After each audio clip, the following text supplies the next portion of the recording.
हुकूमत की तरफ से इस बात को रखा गया, मगर 30 से ज्यादा एमपी यहां पर मौजूद नहीं है।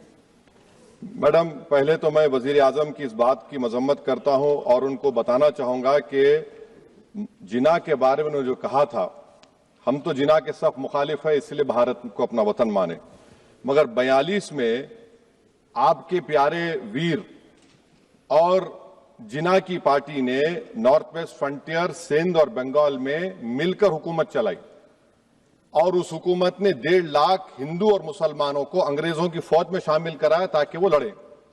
तो किसी शायर ने अच्छा कहा था वजीर आजम के बारे में कि फरेब देकर जमाने को पारसा ना बनिए, इन्हें कहो कि वो बंदा बने खुदा ना बने, अमीर शहर यही चाहता या हजरत कि हमारी चीख गले में रहे सदा ना बने। दूसरी बात मैडम, हमारे वजीर दिफा जनाब राजनाथ सिंह साहब ने बड़ा ही अजीब व गरीब और तकलीफ दे बात कही उम्मुल मोमिनीन के बारे में और उम्मुल किताब के बारे में। उम्मुल मोमिनीन उनको कहते हैं जो हमारे प्रॉफेट मोहम्मद सल्लल्लाहु अलैहि वसल्लम की वाइफ हैं, वो हम तमाम मुसलमानों की माँ, हम उनको तस्वुर करते हैं, मगर हम उनकी इबादत नहीं करते, हम अपनी माँ की इबादत नहीं करते। उम्मुल किताब कुरान है, हम कुरान की इबादत नहीं करते, कुरान अल्लाह का भिजावा कलाम है। तो उसके बारे में भी शायर ने अच्छा कहा कि खबर नहीं जिन्हें अपने दीन और मजहब की, हमें वो दीन का मतलब सिखाने निकले हैं। अहम बात यह है कि मैडम, हमारे मुल्क का आइन का इस लफ्ज से आगाज होता है वी द पीपल, इसका आगाज भारत माता के नाम से नहीं होता है। हमारे संविधान का जो प्रियम्बल है वो क्या कहता है? Liberty of thought, expression, belief, faith and worship. अगर दस्तूर का ये पहला सफा ये बात करता है तो फिर कैसे किसी शहरी को किसी खुदा, देवी, देवता की इबादत करने पर या सजदा करने पर मजबूर किया जा सकता है? आप ही की पार्टी से आज की जो बातें हुई है इसी कब हो रही हैं। हमारे कॉन्स्टिट्यूंट असेंबली में मैडम एक मोहतरमा थी रोहिणी कुमार चौधरी ने एक तजवीज दी थी कि प्रियम्बल में किसी देवी के नाम से शुरू हो। उन्होंने खास तौर से वंदे मातरम का जिक्र किया मगर उसको कबूल नहीं किया गया। फिर केवी कामत साहब ने एक तजवीज दी कि इट्स सिटीजन्स को बदलकर हर सिटीजन्स किया जाए और खुदा के नाम से शुरू किया जाए, वो तरमीम को मुस्तरद कर दिया गया। हमारे संविधान का उसूल यह है कि भारत क्या है, उसकी अवाम है, अवामी कानून की मुसन्निफ है, अवाम की मर्जी से सबसे बालातर है, अवामी हाकिम है। मुल्क किसी खुदा, देवी, देवता, मजहबी इलामत के नाम से नहीं चलता, ना मुल्क किसी एक मजहब की मिल्कियत है।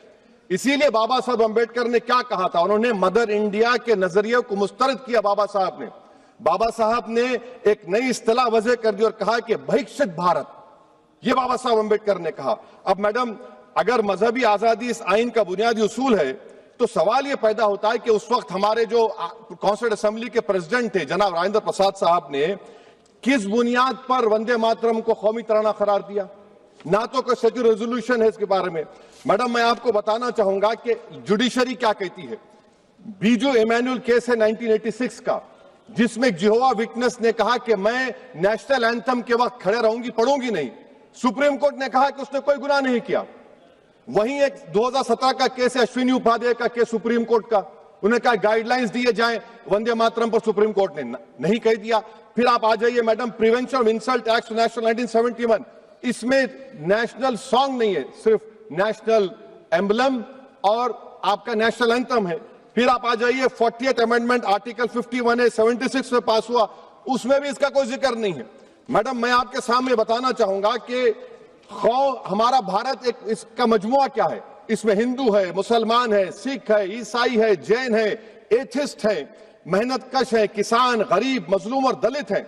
मगर अगर जो तकारीर आज हमने यहां पर सुनी और बाहर जो सुनते हैं, अगर भारत को देवी कहने और उसके आगे सजदा करने, तो दरअसल कौम परस्ती को, वतन से मोहब्बत को मजहब में तब्दील कर रहे और फिर यहां पर बोल रहे कि अगर भारत में रहना है तो वंदे मातरम गाना पड़ेगा। भाई, ये तो संविधान के खिलाफ है, सुप्रीम कोर्ट के जजमेंट के खिलाफ है। अगर वंदे मातरम मैडम कौमियत का मियार है तो फिर सवाल यह है कि हजरत मोहानी की कौमियत क्या थी जिसने इनकलाब जिंदाबाद का नारा दिया? अगर यूसुफ मेहरली ने quit India Simon go back का नारा दिया तो उसकी कौमियत क्या थी? अगर हैदराबाद से मौलवी अलाउद्दीन जो मक्का मस्जिद का पहला मुजरिम है काला पानी में, और तुरेबाज खान जो मारकर लाश को लटका दिया गया था हैदराबाद में 8 दिन तक, उसकी कौमियत क्या थी? अगर इनायतुल्लाह काफी जो जिहाद का फतवा अंग्रेजों के खिलाफ दिया मुरादाबाद में, जब उनको 2 दिन में फांसी की सजा दी गई, और जब फांसी की सजा के वो जा रहे हैं तो इनायतुल्लाह मौलाना काफी की जबान पर क्या था? वो रसूलुल्लाह हमारे प्रॉफिट की नात पढ़ रहे थे। क्या पढ़ रहे थे? कोई गुल बाकी रहेगा ना चमन रह जाएगा, पर रसूलुल्लाह का दीन हसन रह जाएगा। तो उनकी कौमियत क्या थी? माल्टा की जेल में महमूदुल हसन, हुसैन अहमद मदनी 6 महीने माल्टा की जेल की ग्राउंड में पड़े रहे, उनकी कौमियत क्या थी? अल्लामा फजले खैराबादी का वो सल काला पानी का पुकार पुकार कर इनसे पूछ रहा है, जो वहीं पर मर गए, खबर वहां पर है, बताओ मेरी कौमियत क्या थी? मैडम, मैं एक मुसलमान हूं, मैं इस्लाम को मानने वाला बावकार इंसान हूं, और मेरे मजहब की बुनियादी तालीम तौहीद है, ला इलाहा इल्लल्लाह, नहीं है कोई खुदा सिवा अल्लाह के। और कुरान में अल्लाह क्या बोल रहा? इय्याका नाबुदु इय्याका नस्तईन, तुम मेरी इबादत करो, मुझे मानो। मुझे कहां से मिल रहा? आर्टिकल 25 से मिल रहा है। मुझे कहां से मिल रहा है? Liberty of thought, expression, belief, faith and worship से मिल रहा है।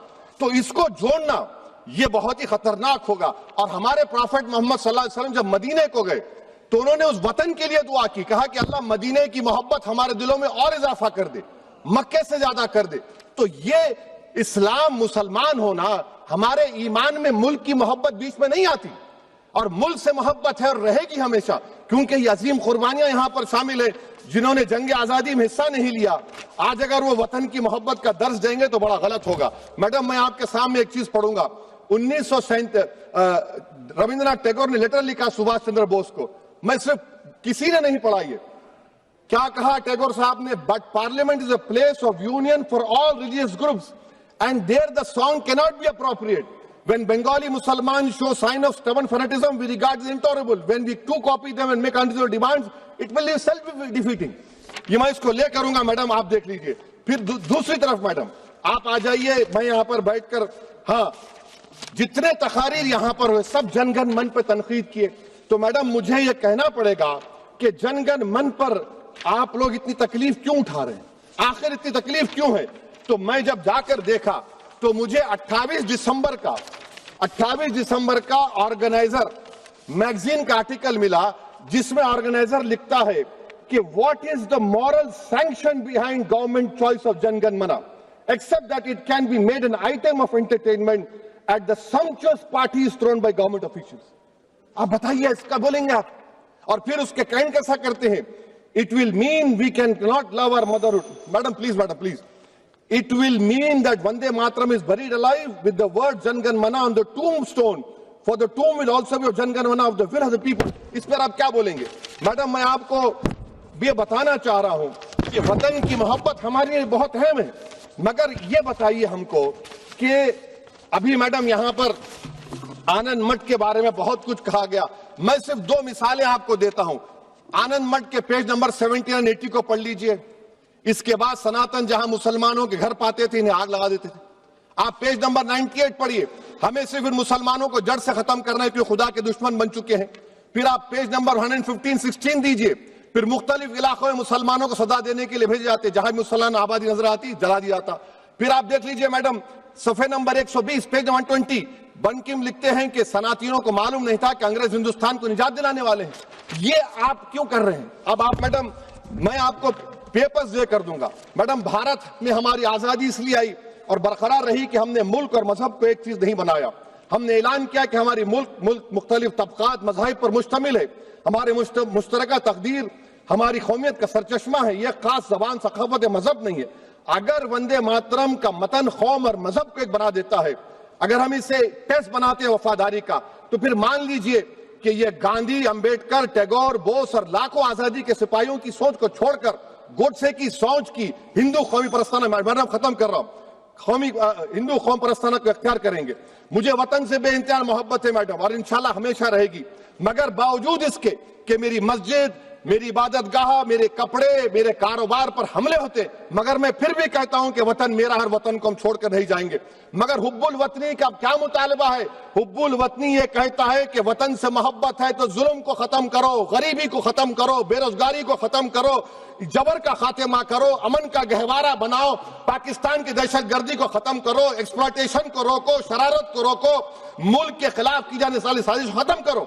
मैडम, भारत एक चमन है जहां पर हर फूल को खिलना चाहिए और अगर कोई इस फूल का अगर पूरे फूल खिलेंगे तो उसकी खुशबू से ये वतन मौतर होगा, मगर अगर इस चमन का माली ये कहेगा कि एक ही फूल खिलेगा, तो मैं जिम्मेदारी के साथ कह रहा हूं, अगर एक ही फूल खिलेगा तो वो सहरा बन जाएगा और माली माली नहीं रहेगा, वो जल्लाद कहलाएगा। तो इसीलिए मैडम हम उम्मीद करते हैं कि हुकूमत इस पर जोर जबर ना करे। मेरा राइट है, यकीनन मैं जानता हूं कि आजादी के लड़ाई में वंदे मातरम का नारा था, मगर अगर आप इसको जबर करेंगे तो ये संविधान के खिलाफ है। वफादारी का सर्टिफिकेट हमसे मत लीजिए मैडम, खत्म कर रहा हूं। वफादारी का सर्टिफिकेट हमसे मत लीजिए। आपके बुजुर्गों के कोई एक किताब में लिख के क्या लिखा है बता दीजिए, कहां पर क्या लिखा हुआ है। तो मैं मैडम मैं इस शेर पर अपनी बात को खत्म कर रहा हूं मैडम, मैं इस शेर पर अपनी बात को खत्म कर रहा हूं मैडम, मैं अपनी बात को खत्म कर देता हूं मैडम, क्योंकि आप बहुत जल्दी में हैं।